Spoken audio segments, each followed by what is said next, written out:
Qui va donc trahir Jésus? Le malaise est extrême, pesant, palpable, presque solide.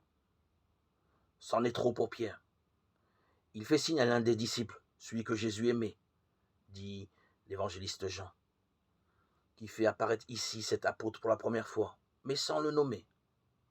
Celui-là est le mieux placé pour interroger Jésus. Il est installé à sa droite sur une de ces banquettes obliques qui entourent la table recouverte d'une nappe blanche où sont posés les mets rituels.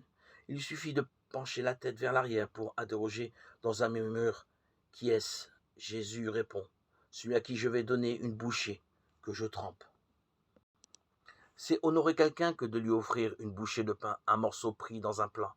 Par ce geste, Jésus, encore effrayé, l'instant d'avant, manifeste son acceptation, ou peut-être son amitié et son estime dans une ultime tentative pour sauver Judas. Celui-ci a-t-il un geste de recul quand lui est tendu le pain? Jésus est-il décidé à en finir? Il brusque le mouvement. Ce que tu as à faire, fais-le vite. Les autres ont bien vu et entendu, mais rien compris.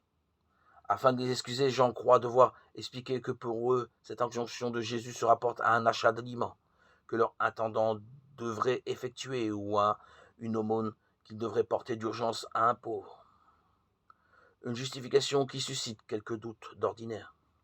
C'est Marc qui traite les disciples avec quelque mépris ici. Jean qui les fait passer pour des sots.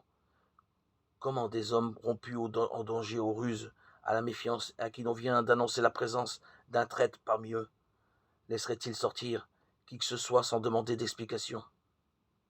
Peut-être sont-ils trop abattus, ou bien n'ayant pas entendu la réponse de Jésus à son voisin, font-ils confiance à leur rabbi?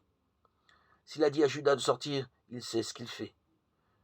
Mais le disciple que Jésus aimait sait très bien, lui, ce qui est en cause. S'il ne bouge pas, c'est pour calquer son attitude sur elle, du maître. Accepter comme celui-ci, accepter, et quoi qu'il lui en coûte.